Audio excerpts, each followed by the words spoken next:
Hello everyone, this is पराग नाइक। ये video में हम बात करने वाले हैं एक ऐसी कंपनी के बारे में जो कि टेक्सटाइल सेक्टर में टॉप में मानी जाती है और ये कंपनी का बिजनेस टेक्सटाइल के अलावा केमिकल, पेपर और पावर सेक्टर में भी दिखाई देता है।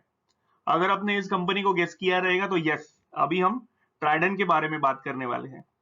हम डिटेल में जानेंगे ट्राइडेंट कंपनी, उसके फंडामेंटल और टेक्निकल के बारे में, जिसे यूज करके आप ट्राइडेंट को होल्ड, बाय या एग्जिट करने के डिसीजन खुद ले पाओगे। तो वीडियो में अंत तक बनी रहिए। So this video is brought to you by Fintocrats and I welcome you to the family of Fintocrats. Now about Trident Group. ये ग्रुप की शुरुआत की है मिस्टर राजेंद्र गुप्ता जी ने इन द ईयर 1985 और उस समय से अब तक ये कंपनी इनके लीडरशिप में अच्छी ग्रो कर रही है। 1985 में फर्स्ट केमिकल प्लांट उन्होंने चालू किया और उनकी इंडस्ट्रियल जर्नी चालू हो गई। उसके बाद 1990 में एलम और कॉटन यान की कंपनी चालू हुई। नेक्स्ट 1993 में ट्राइडेंट ग्रुप की पहली पेपर की फैक्ट्री उन्होंने चालू की। उसके बाद 1995 में टेरी टॉवल, जो उनका पॉपुलर बिजनेस मॉडल है, उसकी शुरुआत हो गई।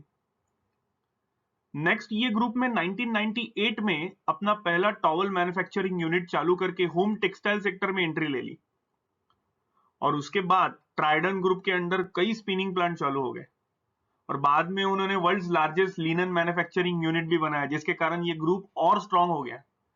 और साल 2020 में, मतलब कोरोना काल में, ये कंपनी ने अपनी पहचान सेफ्टी पीपीईज में भी बना ली। तो अगर हम उनकी ग्रोथ हिस्ट्री अगर देखते हैं तो 1990 में जो कंपनी एक कमोडिटी प्लेयर बन के आई, वो बाद में इतनी डाइवर्सिफाई हो गई कि उन्होंने अपना प्रेजेंस टेक्सटाइल, पेपर, केमिकल और पावर सेक्टर में बना ले गए। उसके बाद उन्होंने हॉरिजॉन्टल डाइवर्सिफिकेशन किया, ई कॉमर्स और डोमेस्टिक मार्केट में स्ट्रॉन्ग प्रेजेंस बनाने की जोरदार तैयारी की और आगे चल के ये कंपनी का टारगेट है कि उन्होंने अपनी कंपनी को एक बड़ा नेशनल ब्रांड बनाना है और आज के फास्ट मूविंग डिजिटल वर्ल्ड के स्पीड को मैच करने के लिए उन्होंने बहुत सारे डिजिटल प्रोजेक्ट्स भी लिए हैं। सो अगर ये कंपनी अलग अलग ब्रांड और एसोसिएशन की बात करें तो कंपनी का प्रेजेंस डोमेस्टिक और इंटरनेशनल मार्केट में भी है और कंपनी का एक्सपोर्ट भी अच्छा खासा है। कंपनी का लगभग 50% का एक्सपोर्ट है। और एक इंटरेस्टिंग बात करें तो अभी रिसेंटली जो यूएस में कॉटन प्रोडक्ट्स जो चाइना से इंपोर्ट होते हैं, उसके ऊपर बैन लगने के कारण इंडियन टेक्सटाइल मार्केट को अच्छी अपॉर्चुनिटी है और वो भी एक वजह है कि ये मार्केट को एक्सपोर्ट ग्रो होने की, और ट्राइडेंट ये टेक्सटाइल मार्केट का लीडर है। सो आप देख सकते हैं कि because of this reason there is an opportunity for Trident to grow more. Company ने major players like Walmart, Amazon, IKEA, DMart और मिंत्रा जैसे बड़े प्लेयर्स को अपना कस्टमर बना के एक स्ट्रॉन्ग एसोसिएशन फॉर्म की है, जिसके कारण वो और अच्छा बिजनेस और सफल बिजनेस कर सकते हैं। Now let's look into the important financials of the company.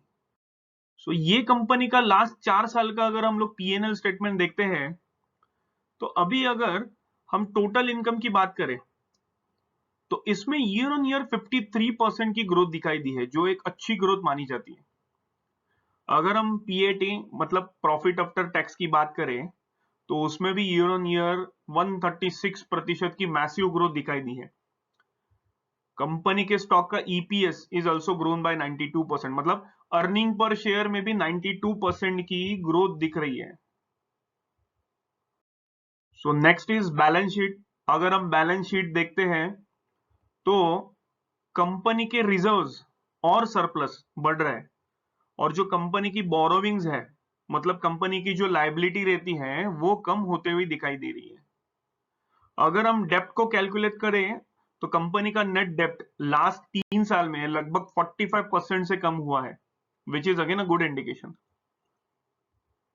आप देख सकते हैं कि कंपनी की कैश और कैश इक्विवेलेंट भी बढ़ रही है और बैलेंसेस विद द बैंक भी स्लोली और ग्रेजुअली बढ़ रहे हैं। अभी चलो देखते हैं कि कंपनी के कॉर्पोरेट गवर्नेंस क्या बोलती है और उसकी रेटिंग्स क्या है। सो इंडिया रेटिंग ने डबल ए रेटिंग के साथ पॉजिटिव आउटलुक दिया है। उसके बाद केयर ने भी पॉजिटिव आउटलुक दिया है और शॉर्ट टर्म बोरोइंग के लिए केयर ने A1+ का आउटलुक दिया है। अभी बात करते हैं क्रिसिल, जो एक पॉपुलर रेटिंग मानी जाती है, उन्होंने भी ट्राइडेंट को AA AA की रेटिंग लॉन्ग टर्म के लिए और A1 plus short term borrowing के लिए कंटिन्यू रखी है। अभी रिसेंटली 31 अगस्त 2022 मतलब कुछ दिन पहले ही क्रिसिल की ये रेटिंग न्यूज में पब्लिश भी हुई है, which is a good sign for the company. और DNB की बिजनेस रेटिंग भी 5A1 है।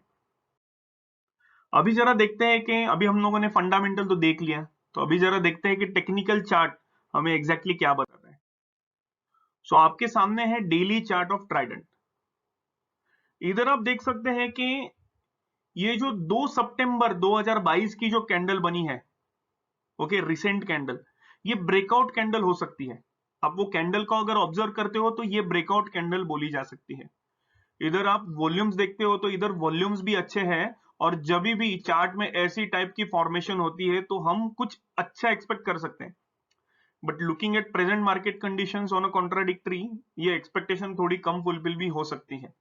So this can also help you to do your own analysis and take a judgement. We can add some quantity over here, but yes of course मैंने जैसे बोला, looking at the present market condition ये expectation थोड़ी कम fulfil भी हो सकती है, so we have to take a confirmation. But yes, this looks like a breakout. अभी हम बात करते हैं स्वॉट एनालिसिस फॉर द स्टॉक। मतलब स्टॉक की स्ट्रेंथ और वीकनेस क्या है, और स्टॉक में अपॉर्चुनिटीज और थ्रेट्स क्या हो सकती है। सो आपके सामने कंप्लीट स्वॉट एनालिसिस है, जिसको यूज करके आप आपका एक फाइनल व्यू भी बना सकते हो। अगर इधर हम स्ट्रेंथ के बारे में बात करते हैं तो ये स्टॉक का कैश फ्लो बढ़ रहा है, कंपनी के ऊपर डेट मतलब जो लोन रहता है वो भी कम है, और वो और कम हो रहा है। कंपनी के प्रमोटर ने अपने शेयर को प्लेज नहीं किया है, और ईपीएस जो अर्निंग पर शेयर है वो भी बढ़ रहा है। So these are the strengths for this particular stock. अगर हम बात करते हैं वीकनेस के बारे में, तो कंपनी एक एग्रीकल्चरल के ऊपर भी निर्भर करती है। मतलब अगर किसी कारण वो मान लो कि वेदर का प्रॉब्लम होता है तो कंपनी को उसका प्रॉब्लम हो सकता है। कंपनी का अगर क्वार्टर टू क्वार्टर प्रॉफिट देखते हैं तो वो लास्ट 3 क्वार्टर से कम दिखाई दे रहा है। So this can be a weakness for this particular company, declining profits for the past 3 quarters. अभी अपॉर्चुनिटीज देखते हैं, तो अभी अपॉर्चुनिटीज को देखें तो जैसे हमने टेक्निकल चार्ट में भी देखा, तो डेली चार्ट पे ब्रेकआउट की संभावना लग रही है क्योंकि वॉल्यूम्स भी अच्छे हैं। So this can be a short term opportunity, और we can add these stocks for the long term, right. Threat के बारे में बात करते हैं तो रिसेंट क्वार्टर्स में प्रॉफिट और ऑपरेटिंग मार्जिन कम होते हुए दिखाई दे रहे हैं। लेकिन आप बाकी सब चीजों को ठीक से देखें और ठीक से देख लेंगे और एक बार अच्छे से एनालाइज कर लेंगे तो आप खुद डिसाइड कर सकते हो कि आपको ये स्टॉक में एग्जैक्टली करना क्या चाहिए।